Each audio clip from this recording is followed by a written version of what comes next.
the high-level components of the system. Sorry. In this building, you have all the batteries. Okay.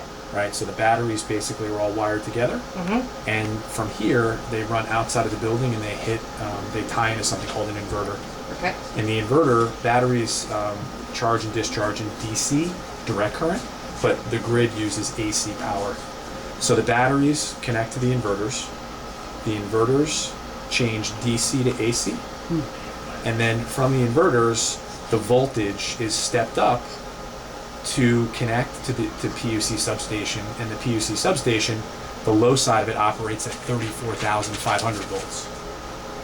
So there's a bunch of equipment in between, and we can go through that in detail, but at a high level, those are the major components of the system, and the electricity flows both ways. As Robin said, when the batteries are charging, the power comes from the substation through all those pieces of equipment, charges the batteries, and then when they're discharging, it works the exact opposite way. So we're going through the final stages of commissioning. We plan on interconnecting per P.U.C. today. The asset will be energized tomorrow, and then we won't be actually operating the asset in accordance with our contract with the ISO until they finish their process, which will likely take another couple weeks. So for the purpose of August will be operational in mid to late August. It's a service technically per our contract called voltage support, and what that is basically there are a lot of interesting issues here in Sault Ste. Marie. There's a lot of renewables that are connected to the system. There are some large consumers of electricity.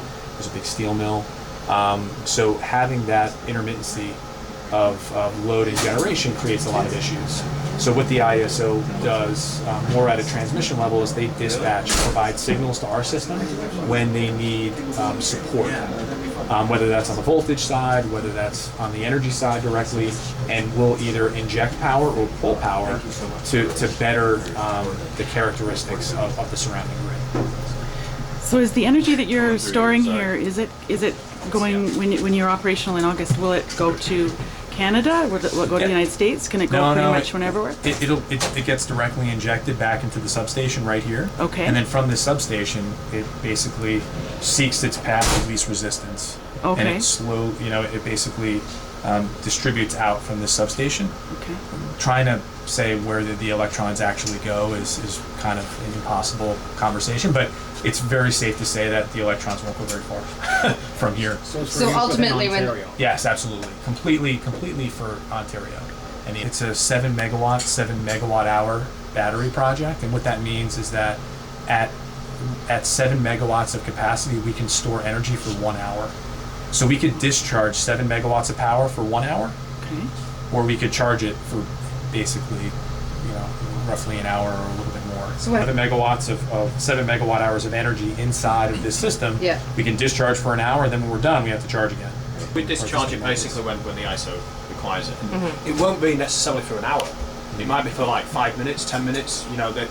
They might need voltage support to bring up the system, and that's a very fast-acting tool. So the batteries can do that. A traditional generator takes several minutes to get up to speed and provide power into the system, whereas a battery can do it instantaneously. So that's a real benefit of a battery. We can inject power very, very quickly into the system, bring the system up and support the system at a level, and keep it pretty rock solid. And that's really good for the local community, I think, and also for the P.U.C. system, not just for the ISO, but it can help them if they have any issues. Mostly up to the ISO. Right, so this is their asset. We own the asset, but our contract is with the ISO. We provide them services in exchange for, obviously, consideration. So the actual use case, and again, this is a pilot program. Yep. So, the whole focus and the point of this process and this asset is to give the ISO a better understanding of what can batteries do. It's very clear that batteries can do a lot of things really well, but the whole point of this program is actually put it in the ground. Let's play with it. Let's understand how we can roll this out at bigger scale to enhance the efficiency not only of P.U.C. system, but of the general transmission system that the ISO operates. So the use case and how long and how much we'll be charging and discharging is going to be a real-time operation. Okay. There's no set schedule. There's no set process, and that's one of the benefits of batteries. They can do a lot of things. You don't need a set plan. You can react to real-time issues, which is a huge benefit. Can you talk about the battery, the lithium-ion battery? Sure. So this is a specific variant of lithium-ion. It's a lithium manganese oxide battery. Okay. It's there are a bunch of commercial chemistries of lithium. Okay. Manganese oxide is a very safe chemistry. The batteries are provided by Samsung. Okay. So obviously a pretty well-known and predominant player in the lithium-ion space. And at this application, they operate in a way, a 1 hour discharge is actually pretty long for lithium in this application. Okay. There are lithium systems in the United States and in other areas that discharge all their power in 15 minutes or even less. Okay. So this is a very straightforward, benign, safe application for lithium because of the time it discharges. It's very safe and it doesn't degrade the batteries nearly as much as the more robust applications. Other things in here as well, not just the batteries, that might be kind of interest as well. For instance, is because we have a lot of batteries in here, we have to think of safety. Right. So this is like state-of-the-art safety systems inherent in this building. And you might not have seen it because you haven't been to the other end of the building yet, but there's a whole fire suppression system at that end of the building. They're like very large fire extinguishers. It's called FM200. It's a new type of inert gas that they use to extinguish fires very, very, very quickly. Okay. So if there was ever an incident in this room, the room would fill up with this inert gas, and the fire wouldn't be able to propagate.